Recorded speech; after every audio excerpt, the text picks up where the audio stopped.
que dice el cubo meditativo de la Kabbalah. El que no lo tiene se puede guiar por lo que ve en la pantalla.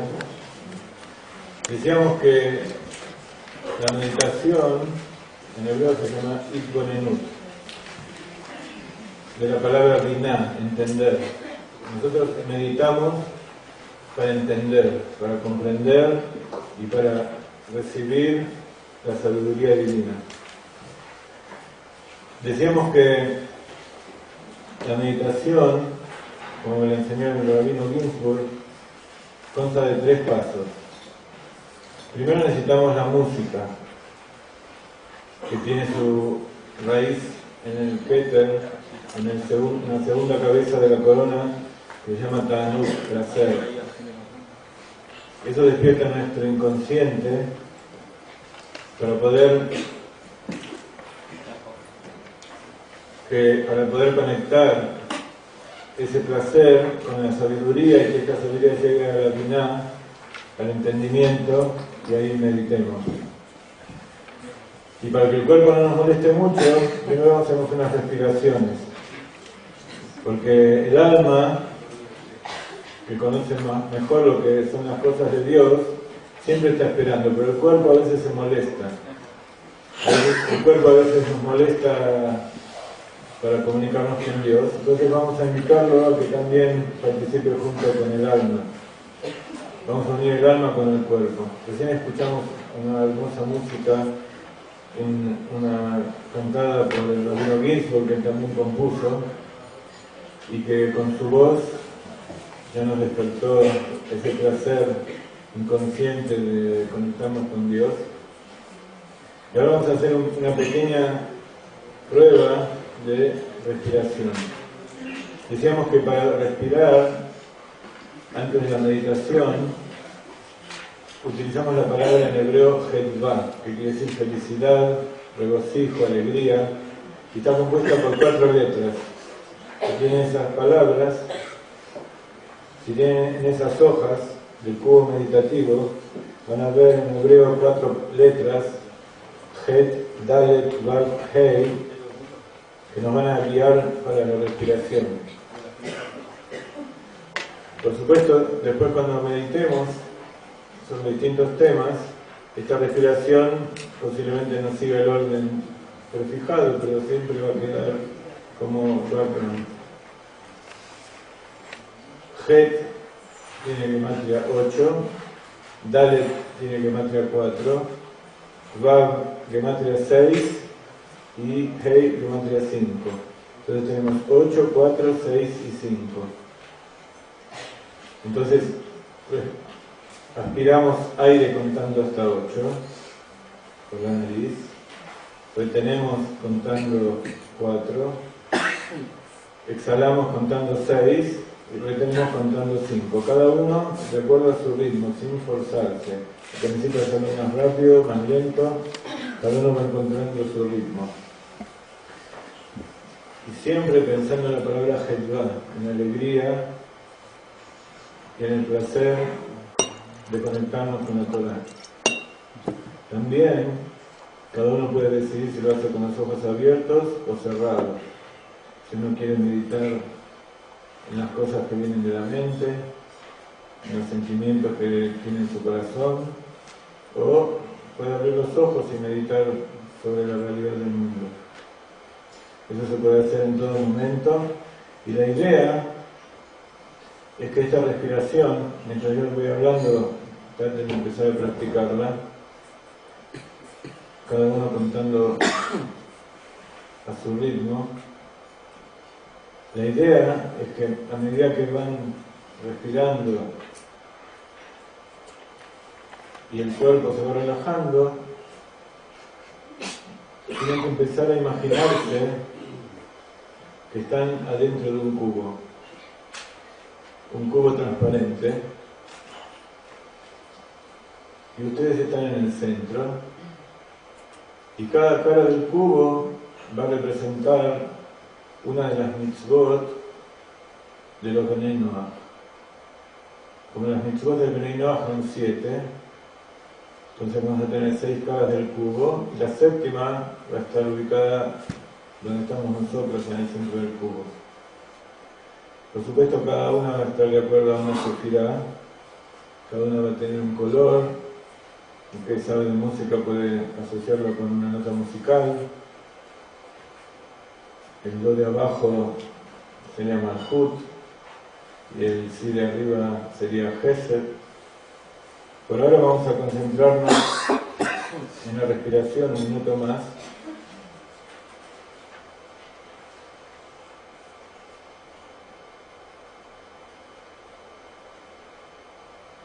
Y poco a poco vamos tratando de identificar cuáles son las paredes del cubo. Tenemos a la derecha a Gesed, a la bondad, cuyo sentimiento interior es el amor. Su color es azul, entonces sentimos la luz azul del amor y la bondad que invade todo el cubo.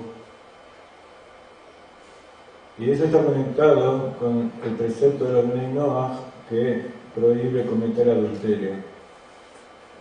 Entonces, cuando ustedes meditan, siempre hay que pensar en cosas positivas y pensar en el amor que uno siente por su esposa, por su marido, por Dios, y que cualquier traición a ese amor es un adulterio.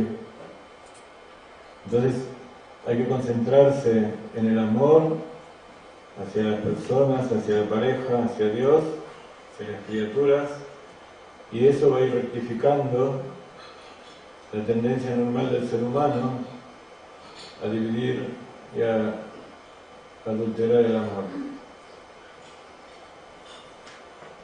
Mientras nos bañamos con la luz azul del Gesed y del amor, empezamos a recibir desde la izquierda la luz roja del rigor, de la Gevurá,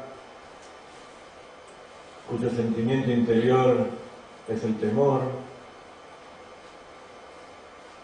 pero no un temor a las cosas de este mundo, como dijo el Baal Shem Tov. El padre del Baal Shem Tov le dijo cuando era niño que no tema a nada en este mundo, solamente a Dios, y eso lo va a proteger de todos los males que existen.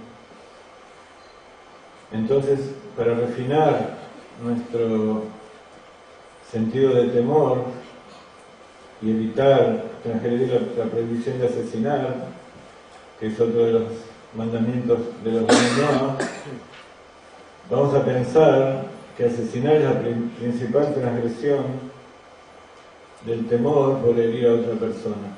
Entonces tenemos que sentir que el amor que sentimos por los demás nos impide herirlo y mucho menos asesinarlo. Entonces tenemos la luz azul a la derecha, roja a la izquierda, de la bondad, del amor y temor. Y adelante, en el frente nuestro, aparece el color amarillo de la sefirá de Tiferet, que es belleza, y cuyo sentimiento interior es la misericordia. Así como nosotros amamos a todas las personas, la misericordia nos trae a que no querramos quitarle nada. Entonces, con esto reparamos la tendencia que está expresada en la prohibición de robar. Entonces no vamos a pensar en robar, pensamos en la misericordia por todas las cosas que tiene la otra persona, tanto sean materiales como espirituales, y no solamente no sacárselas, sino darle de lo nuestro. Entonces ya tenemos azul, rojo, amarillo, amor, temor, misericordia, y pasamos a la cara superior del cubo, que tiene una luz violeta, que ahora invade el cubo, y que representa la sefirá de Tiferet, que es la victoria, el triunfo,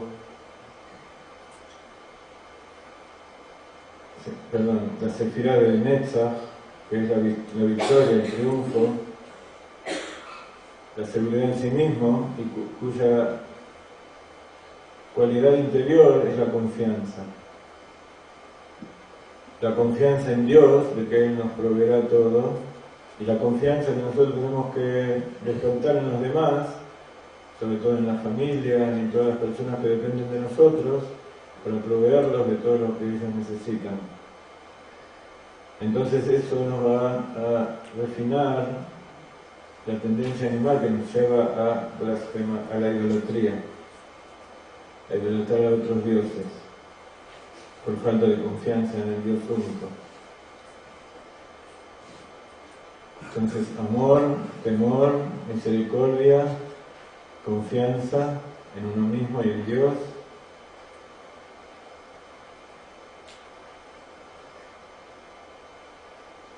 En la parte de abajo del cubo tenemos la sefirá de Hod. Hod quiere decir reconocimiento, agradecimiento. Y ese agradecimiento y reconocimiento nos va a llevar a que nosotros reconozcamos las cosas que los demás nos dan y le agradezcamos a las personas, a Dios, por todo lo que nos brindan, con una luz naranja.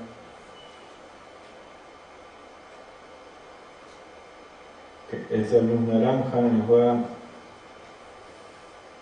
a incentivar a su vez el temor a Dios y nos va a impedir blasfemar contra Él.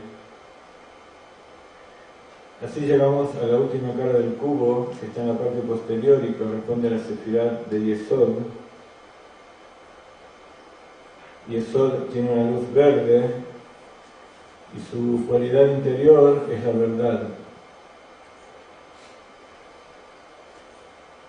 La verdad quiere decir ser sinceros y ser verdaderos con las personas, tener una base en la cual nos apoyamos, una base correcta como la Torá y todos los demás sentimientos que ya hemos reparado.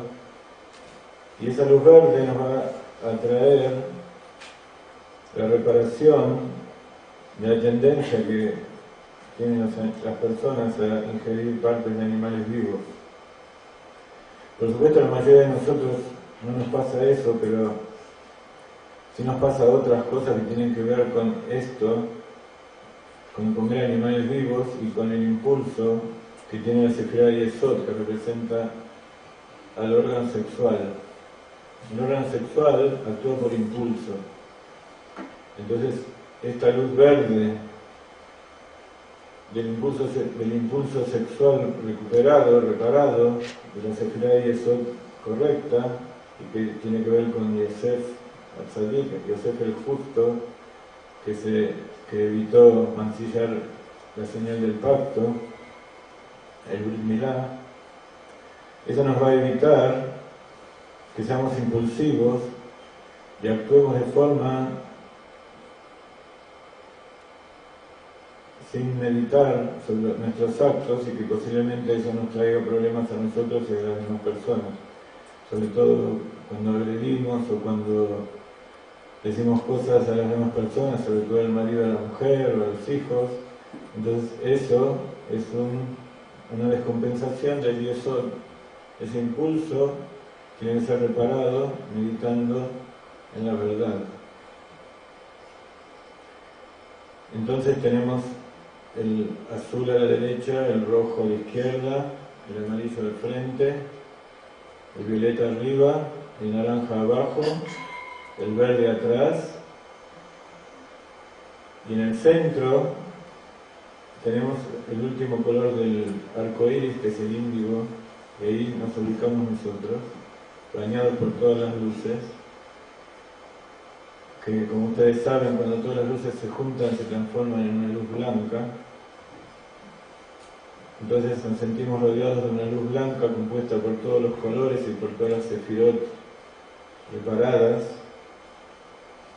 Y esa es la sefirá de Malhut, el reinado, que recibe de todas las sefirot que están alrededor.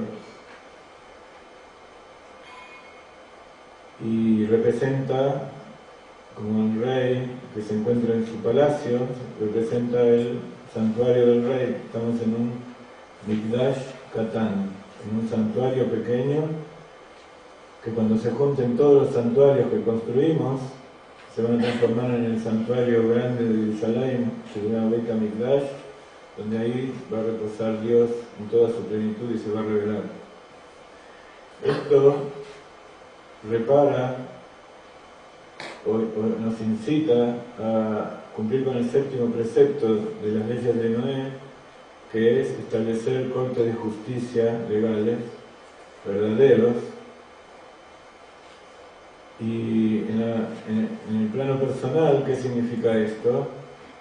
Que nosotros, con nuestro sistema judicial, vamos a mirar a todas las cualidades que vimos antes, a las 6 cualidades anteriores, y vamos a juzgarlas.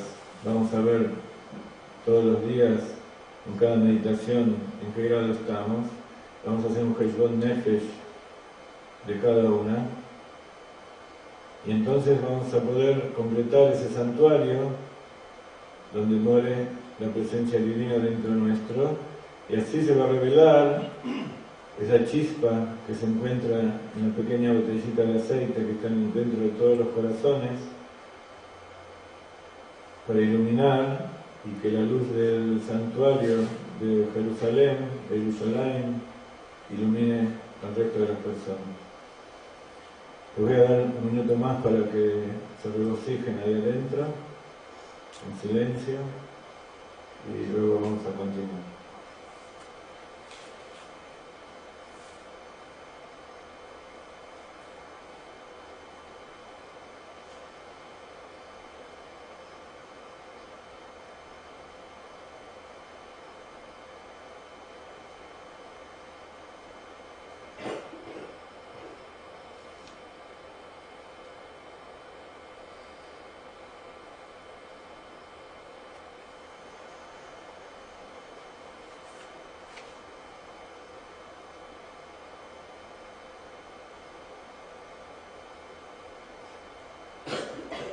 Muy lentamente vamos parándonos,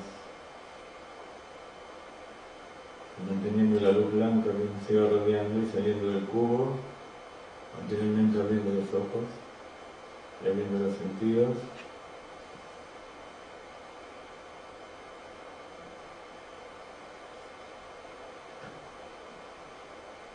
Esto que ustedes acaban de hacer, tenemos a rezar, tenemos a Israel. Desde ahí adentro, ustedes pueden rezar a Dios y sentir luego cuando hagan todas sus actividades como Él les responde, y van a sentir la presencia de Él protegiéndolos. Muy bien. Lamentablemente tenemos que seguir. Tengo que cumplir con la promesa que hice a mi amigo Daniel de que dé una charla a su gusto, con tiempo. Y tenemos todavía mucho que hablar. Tengo todavía media hora. Porque yo en medio de todo esto no sé cuánto tiempo pasó. Pero bueno, ya me voy a analizar. Ok. Habíamos dicho que el proyecto nuestro era unir la Torah y la ciencia. Para realizar eso tenemos que, primero que todo, estar puros nosotros. Entonces este ejercicio es muy bueno para tratar de hacer eso justamente. Antes el rabino Garzón me inspiró dos temas muy importantes que me enseñó Rav Ginsburg hace bastantes años. Yo no tenía planeado hablar de ellos, pero es muy lindo. Él habló de la Merkabah, que tiene 4 ruedas, y sobre ellas están posados 4 imágenes, pero sobre todo representan a los 4 patriarcas. Como él dijo, los 3 patriarcas, Abraham, Isaac y Jacob, son 3 de las ruedas de la Merkabah. Y Isaac tuvo 2 hijos, y él hubiera querido que Isaac sea la 4ª rueda de la Merkabah. Como Isaac estaba conectado con la naturaleza, él tenía que ser Malhut. Abraham era Binah, Abraham era Gesed, Isaac era Geburah, Jacob era Tiferet, y falta Malhut. pero Esaú no pudo ser. Justamente estamos leyendo en estos días todas las cosas que hizo Esaú y cómo se comportó. Entonces no pudo participar del deseo de Isaac, porque como está escrito que Isaac amaba a Esaú. Entonces vamos a utilizar un ejercicio matemático con la ayuda de ustedes, agarren papel y lápiz, y vamos a ver quién es la cuarta rueda de la Merkabah que nos falta. Decíamos que tenemos a Abraham, Isaac y Jacob. No sé quiénes de ustedes saben escribir en hebreo. El que quiera puede consultar, calcular la gematría de estos tres nombres, pero yo les los voy a decir para que mi amigo Daniel pueda tener tiempo después para hablar. Abraham tiene gematría 248. Isaac tiene gematría 208. Isaac, Jacob, gematría 182. Después les aconsejo que estudien un poco la gematría de las letras, cómo se escribe cada nombre, y calculen esto. Nos vamos a basar en la ciencia para saber quién es la cuarta rueda de la Merkabah. Dijimos que la reina de las ciencias es la matemática. Y a los sabios de la Torah les gustan mucho las matemáticas. Entonces, hay un tema en la matemática que se llama series de números. Cuando tenemos tres números consecutivos, entonces podemos obtener una serie. ¿Cómo se obtiene esa serie? Restando cada número con el siguiente. Entonces tenemos 248 menos 208 da 40. Y 208 menos 182 da 26. Para saber cómo seguir la serie para un lado y para el otro, porque si son tres números podemos seguir para los dos lados, debemos saber cuál es la base. Entonces la base es la diferencia entre las dos diferencias que obtuvimos recién. Por un lado, esas dos diferencias es 40 y 26, 40 es Mem y 26 es el nombre de Dios, o sea es Merkabah Hashem, es la carroza de Dios. Y alrededor de esa carroza de Dios vamos a poner los cuatro miembros. Entonces obtenemos abajo el número 14. 14 es la gematria de David, que según nos enseñan nuestros sabios es la cuarta rueda de la Merkabah. Un pequeño ejemplo de la unión de Torah y ciencia, sencillo para que, pero es así como sencillo, fundamental. Otro tema que me hizo acordar el rabino Baruch es el tema del olfato. Él habló de la pureza del olfato, que es el único de los sentidos que no se contamina, y fisiológicamente vemos cuál es el motivo. Sabemos que todos los sentidos están conectados al cerebro a través de neuronas. Ahora, por ejemplo, el sentido del tacto, que con las terminales nerviosas en la piel, tienen una neurona a través de su axón, se conecta a otra neurona en la columna, y de ahí va esa neurona al cerebro. Entonces tenemos que son dos neuronas, hay una conexión entre ellas, y siempre las conexiones entre dos cosas influyen, ponen su influencia. Y así pasa con los otros sentidos, salvo con el olfato. El olfato es las terminaciones nerviosas que están adentro de la nariz, son exactamente la terminación de la neurona que viene directamente del cerebro. Es una neurona sola, o sea que cuando nosotros aspiramos, sentimos un aroma, estamos aspirando en realidad con el cerebro, estamos sintiendo los aromas con el cerebro. Y por eso está escrito que cuando venga el Mashiach, ese va a ser el sentido del Mashiach, el olfato. Él va a juzgar a todas las personas y le va a decir qué es lo que tienen que reparar, y le va a decir quién es quién, solo a través del olfato. Entonces son dos pequeños detalles que tienen que ver con la Torah y la ciencia. Y ahora les quería completar un poco el cuadro de todo el esquema de de la comparación de la Sefirot con la ciencia, porque en esto se va a basar la universidad que vamos a construir en Jerusalén, donde van a estudiar juntos los sabios de la Torá y los científicos, para que juntos revelen las maravillas de la Torá y las maravillas de la creación. Habíamos dicho que la parte suprema de todo esto es la Torá, es la fe del judío, y de ahí baja todo. La segunda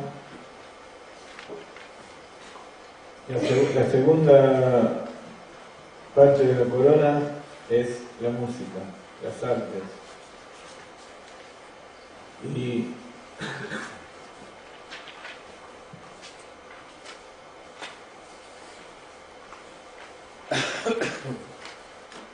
la tercera corona es la voluntad, que es la fuerza que hace que esas dos, la Torá y las artes, a través de la música sobre todo, que son la parte inconsciente nuestra, se conecte con toda la parte consciente y con todas las ciencias que trata el estudio de la naturaleza. Entonces dijimos que la máxima expresión del estudio de la naturaleza es la matemática, en ella se basan todas las ciencias. Después tenemos en Binah todas las ciencias naturales, y ahí va a haber un departamento para física, otro para química, otro para astronomía, donde se va a interpretar todo a través de las matemáticas y de la Torá. En el conocimiento Da'at van a estar el estudio de la psicología, y ahí vamos a comprender un poquito por qué hubo el pecado del conocimiento, el Het Etz Adat Tov Verá. Es la psicología, el estudio de la psiquis, del alma de la persona. En bondad, el Rab Ginsburg ubicó las ciencias sociales, que justamente se ocupan de cómo se comportan las personas y cómo ayudarlas a ellas. Y en Geburá, por supuesto, está el juicio, las ciencias de la jurisprudencia, de las leyes, el sistema judicial. Tiferet está conectado con la medicina. Como dijimos antes, la misericordia del ser humano se expresa en su máxima medida cuando uno quiere curar al otro. Y el Tiferet tiene la misma raíz que Rofé, que quiere decir médico. Luego tenemos Victoria, que es Netzach. Netzach quiere decir eternidad, y la eternidad de un pueblo, de la raza humana, se consigue a través de la educación de las generaciones que vienen, que van a recibir, incluso de nuestra misma generación. Nosotros tenemos que estar educándonos todo el tiempo, pero sobre todo la educación en los colegios, que ellos reciban una educación correcta, que los lleve a conocer a Dios y a conocer su creación. En Jod tenemos el agradecimiento, el reconocimiento, que significa saber repartir entre todas las personas de acuerdo a sus necesidades, y esa es la economía. En Yesod, y justamente Yesod es la sefirá que más sufre en esta generación y que más tenemos que reparar, como dijimos antes, en el cubo, que recibe influencia de todas las demás y es impulsiva, hace las cosas sin pensar, pero por otro lado, cuando está rectificada, es como Yosef Sadik, que dio de comer y dio un lugar donde vivir a todo su pueblo y también a todo el pueblo egipcio y a toda la humanidad de esa época. Ese es el verdadero fundamento rectificador. Y por supuesto, esas son las comunicaciones de hoy en día, que vemos cuáles son los problemas que tiene la comunicación de hoy, y que en realidad todo lo que piensa la gente y todas sus actitudes se basan en lo que leen en los diarios, en lo que ve en la televisión, y no vive en el tiempo, como dijimos hoy, que es de acuerdo con lo que dice la Torá de cada día, y con el mes del año y con la realidad verdadera, no con lo que nos quieren mostrar en la televisión y en los periódicos que están manejados por intereses. En Malhut, al final, una vez que todo esto esté solucionado, vamos a tener políticos y dirigentes como corresponde, que se van a ocupar de que existan países y sobre todo un Estado de Israel, un reino de Israel, como tiene que ser, como de acuerdo con la voluntad de Dios. Entonces eso es Malhut, es el reinado y son las ciencias, es la... Perdón.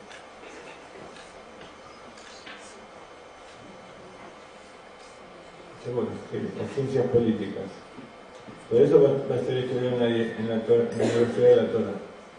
Como yo soy bioquímico, tengo tendencia a explicar más cosas de la ciencia divina. Y con eso yo también puedo entender cuáles son las cosas que me mueven. En unos pocos días nos vamos a encontrar con el día Yutet Kislev, 19 de Kislev, que fue el día que fue liberado el primer rey de Lubavitch, hace unos 200 años, de las cárceles de la Rusia zarista. Cuando él fue liberado de allí, él entendió que, cuando fue encarcelado, él entendió que había un decreto del cielo, que toda la Torah de la Hasidut, toda la sabiduría de la Hasidut, no podía ser enseñada. Entonces estuvo ahí adentro y cuando fue liberado, él comprendió que en el cielo se había resuelto ese decreto a su favor, y entonces allí dio piedra libre a toda la revelación de lo que es el Hasidut, que como vimos hoy es la parte más interna, el Razim de Razim, el secreto de los secretos de toda la Torah.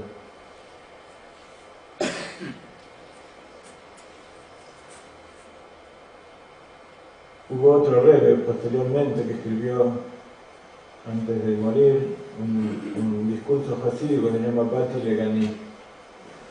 Bati Legani significa vine a mi jardín.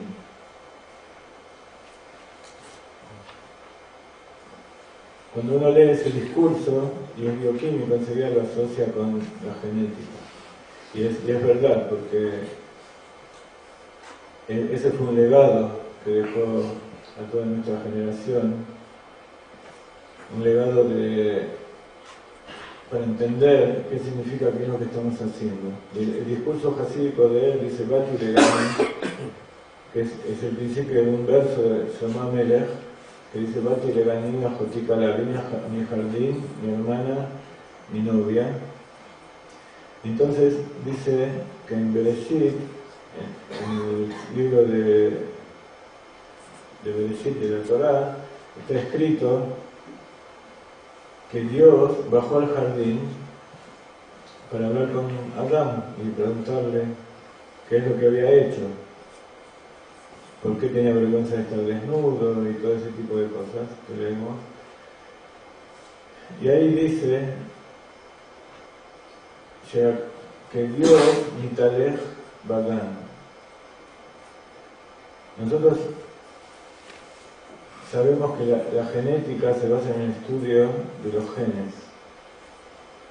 Y por eso la traducción de Bereshit, que nosotros llamamos Bereshit, se dice Génesis, del griego.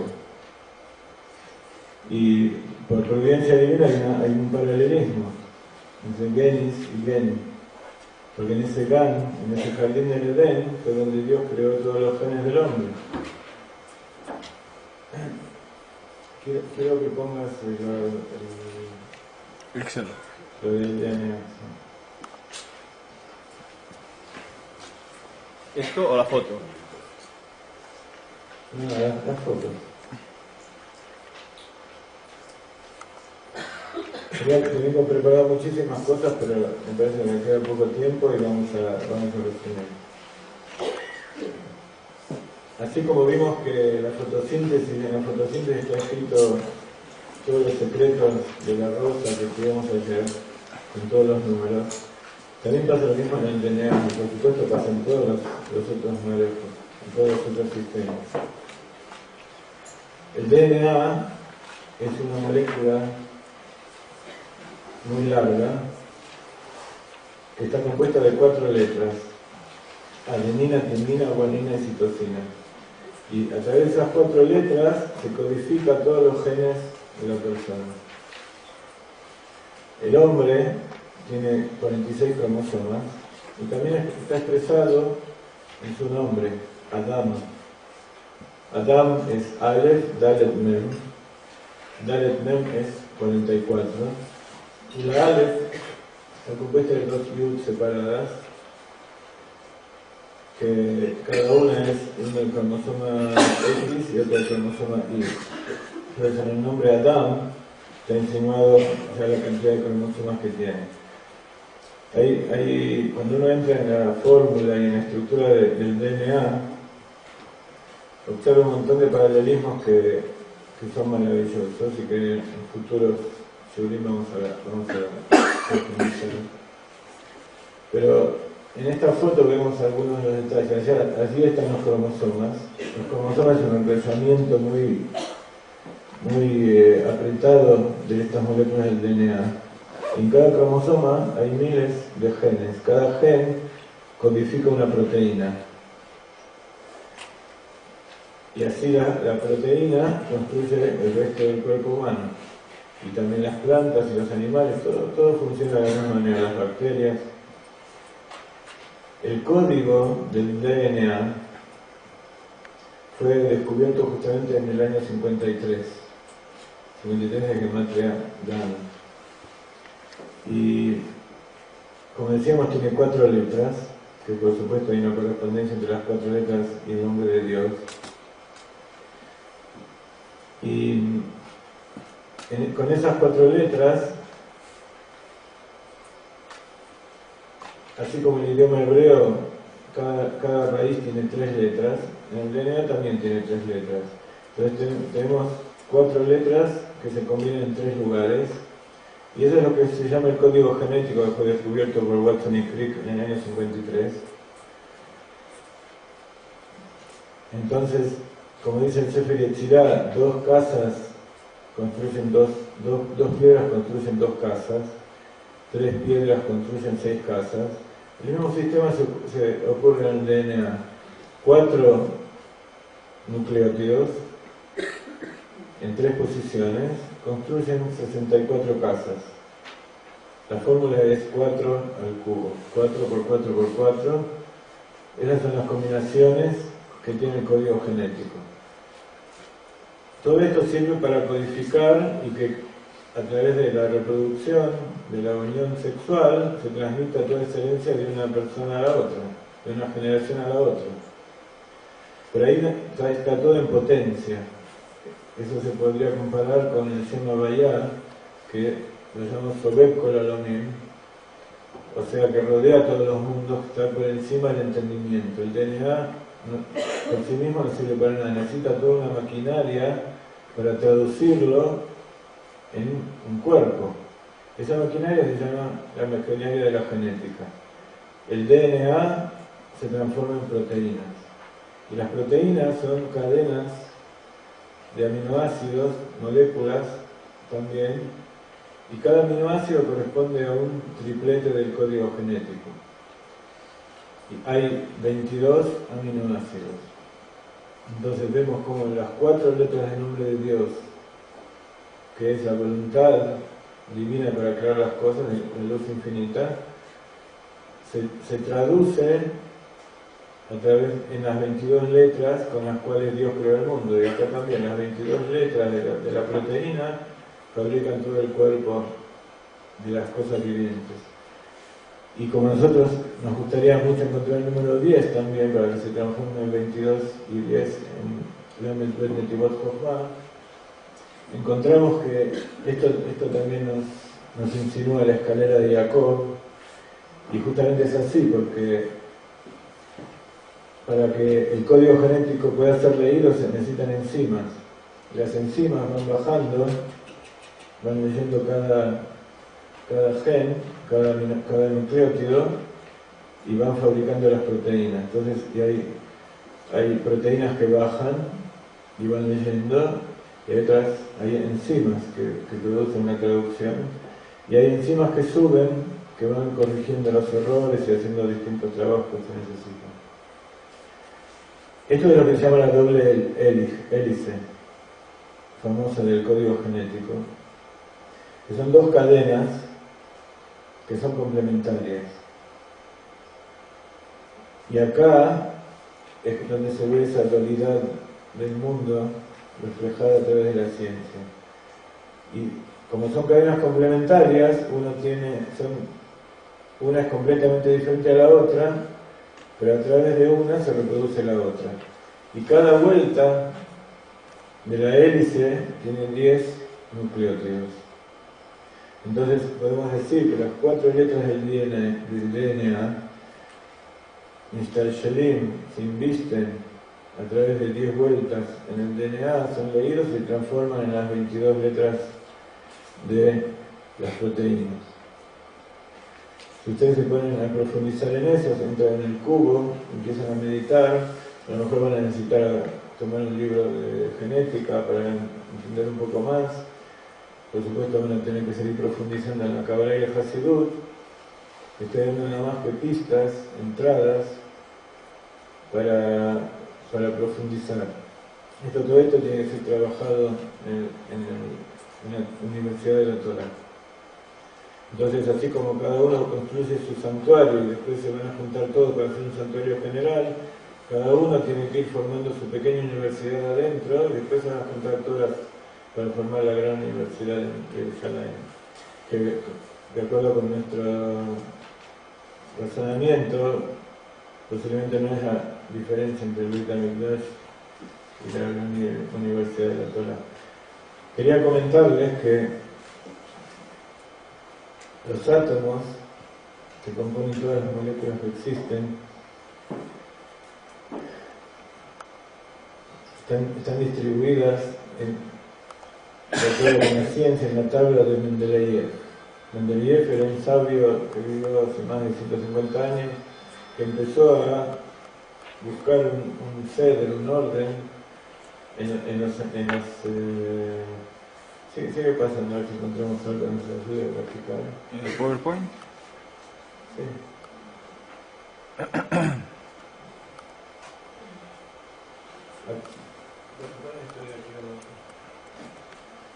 Acá vemos, si nosotros, muchas veces para explicar cómo es el DNA, agarro un hilo de mi tzitzit.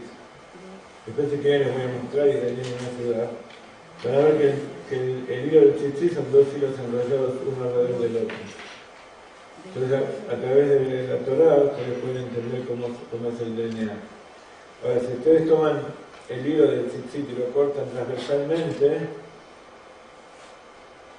mejor dicho, el DNA lo toman como el hilo y lo cortan transversalmente, van a ver esta figura geométrica. Y si cuentan las 10 puntas, se van a dar cuenta, cada una de las puntas es un escalón de la escalera. Esto es como un corte, como si tuviéramos un palo y lo cortamos transversal y vemos una proyección de esas 10 sefirot, 10 moléculas. La base de la vida es el carbono, que como decíamos ayer, posiblemente venga de la palabra carbón, que era el sacrificio que se hacía en el Beit HaMikdash y ahí quedaban los restos de carbono. El carbono tiene un atómico 6 y corresponde a uno de los 4 elementos generales: tierra, agua, fuego y aire. Y en la química también hay 4 elementos generales que forman toda la vida. Como está escrito en los libros de biología, carbono, hidrógeno, oxígeno y nitrógeno. Entonces podríamos hacer un paralelo entre los 4 elementos básicos de la naturaleza. Podemos decir que el carbono es la tierra,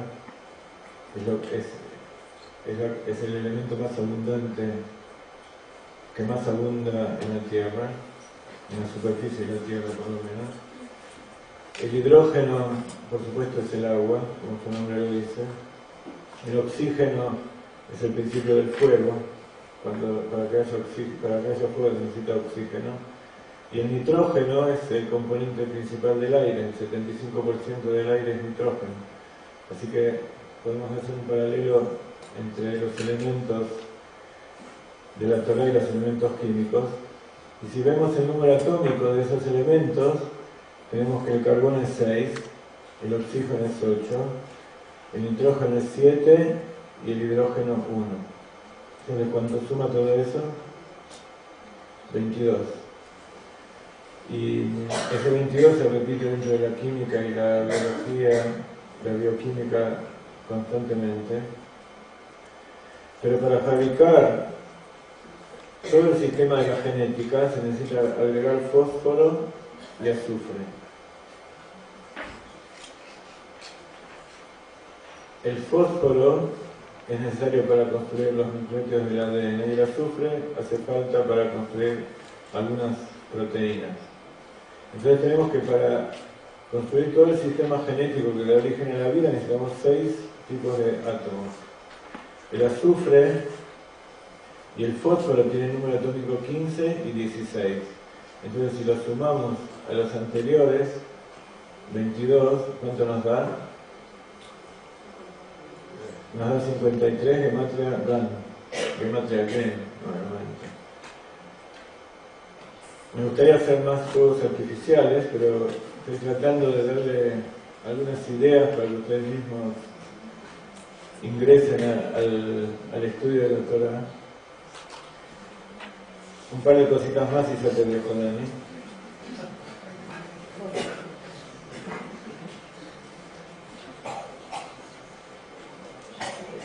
En el Mamar, en el discurso hasídico del Rebbe, que decíamos antes, dice Dios Nitalej Bagan. Dice, no tendría que haber dicho Nitalej, tenía que haber dicho Olej. ¿Qué quiere decir Nitalej? Quiere decir que va como saltando, paseando. Y así funciona la naturaleza. Todas las cosas funcionan en un sistema cuántico. Por ejemplo, la fotosíntesis que vimos ayer. La luz necesita ser concentrada en la clorofila y entonces se transmite a las uniones del carbono y el oxígeno y el hidrógeno para formar la glucosa a través de paquetes de energía, lo que se llama paquetes cuánticos. La luz misma está formada por fotones. Entonces, si vamos tomando de a poquito todas las cosas que se aplican en la Torá, vamos a ver el paralelismo exacto con el resto de la ciencia. Por último, quería explicar un pequeño concepto filosófico de lo que es la ciencia y la Torá, y en el cual está basado la verdadera diferencia entre ellas dos. La ciencia se ocupa de las cosas materiales a través de preguntas. La ciencia quiere saber qué y cómo. Quiere saber qué es lo que pasa y cómo sucede, con qué cosas. Pero nunca se va a preguntar quién ni para qué. Para la ciencia todo es casual, sin ningún sentido, sin ninguna finalidad. Entonces cuando nosotros podamos unir la ciencia con la Torá, entonces vamos a saber que todo tiene un porqué, tiene una finalidad y tiene un quién, que es la quinta pregunta que la ciencia nos atreve a realizar. ¿Quién? Nosotros ya sabemos. Para las próximas clases de Bezrat Hashem vamos a explicar temas del Tzimtzum, del Big Bang, de temas de todo tipo de ciencia. Y les quería mostrar algunos pequeños videos de cómo es la estructura de las moléculas, pero lamentablemente la computadora no nos ayudó. Y para terminar, quería mostrarles algo para llenar el alma. Esta es la tumba de Yosef, pero no como es en la actualidad. La tumba de Yosef queda en la ciudad de Shechem, que queda, si conocen Israel, queda un poquito más abajo de Afula, queda en los territorios que en este momento están ocupados por los árabes, es parte de la tierra de Israel, y cuando el pueblo judío salió de Egipto, tomó el cuerpo de Yosef y lo llevó aquí a enterrar. También estuvo Abraham, murieron todos los patriarcas ahí, pero este lugar es el lugar donde está Yosef HaTzadik, el que cuida el Brit Milá, el pacto, el pueblo judío, el que cuidó su pureza, y a través de esa pureza Mefarnés alimenta a todo el pueblo judío y a toda la humanidad. Y en este lugar, antes que se ha entregado a los árabes y los árabes lo hayan destruido, teníamos la yeshiva nuestra que se llama Od Yosef Hai. Como hay un pasú como dijo Jacob cuando se enteró que su hijo Yosef todavía estaba vivo, dijo Od Yosef Hai, todavía José Yosef está vivo. Así es el nombre de la yeshiva. Si seguimos pasando, vamos a ver algunas fotos. Así es como era antes de que se construya la yeshiva, cuando el pueblo judío hace unas decenas de años tomó el dominio de la tierra de Israel.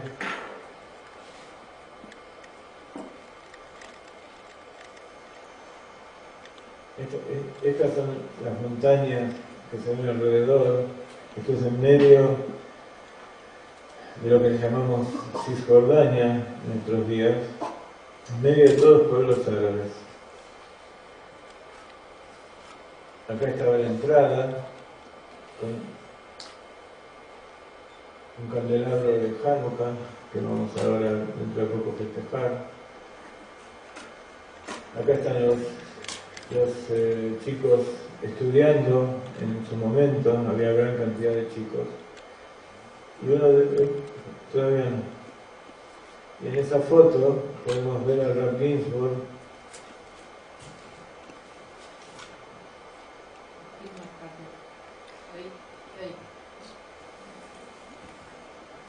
Creo que sí. Bailando con sus alumnos en las épocas en que estudiaban así. Ahora la siguiente.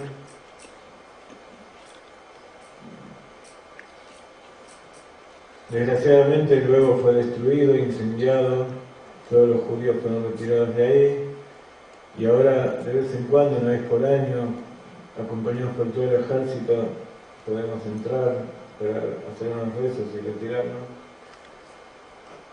Entonces, el Rav Ginsburg por ahora trasladó la yeshiva a otro pueblo que está cerca de allí, que se llama Itzhar, un asentamiento en medio también de las montañas de la Cisjordania. Acá vemos a un rabino muy importante, que se llama Mordejai Eliyahu, haciendo tefilá, rezando en ese lugar, ya después que fue entregado a los árabes.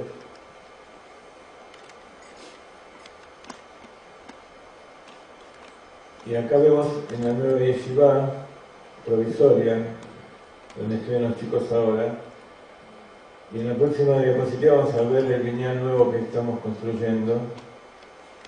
Este es el rabino Ginsburg, de allí el primero de aquí.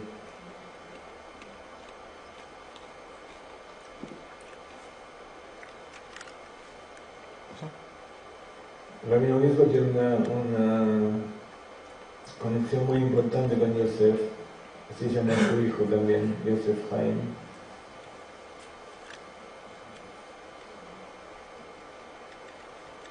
Bueno, estas son algunas de las cosas que hacen ellos.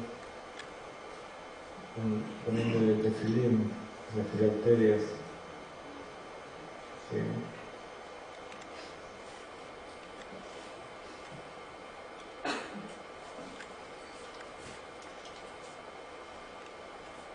Acá están algunos de los alumnos y habitantes del nuevo Yishuv trabajando. A propósito, espero que lo vean, y la visión de la tierra de Israel es algo que purifica, ver al tzadik, ver a la tierra de Israel, es algo inspirador que nos sirve para también meditar adentro de nuestro santuario. Están los chicos estudiando. Los chicos judíos cuando estudian hacen mucho barullo. Gritan y discuten y tratan de sacar toda la energía que hay en esos libros. Y esta es la nueva yeshiva que estamos construyendo, el nuevo, ¿cómo se dice yeshiva? Centro de Estudios Judaicos. No gusta más yeshiva. Yeshiva viene de la palabra Ashevet, sentarse. Acá se ve un poquito mejor, en el anterior se veían todas las montañas que rodean esta yeshiva. Acá nuevamente vemos un poco de... A ver acá, ¿no? Y acá vemos a dos judíos pensando en el que ver Yosef con la vista de las montañas de Israel. Ya están. Les muestro más que nada esto para que sigan sintiendo que, a pesar de que hablamos de números y moléculas y energías y nombres de Dios y todo ese tipo de cosas, el judío tiene la obligación de estar conectado arriba y abajo. Y tiene la obligación de transmitirle a todas las demás personas, a todos los pueblos del mundo, que como está escrito en la Torah son 70, la gematria de 70 es la gematria, como vimos, el de Sol y de Yain.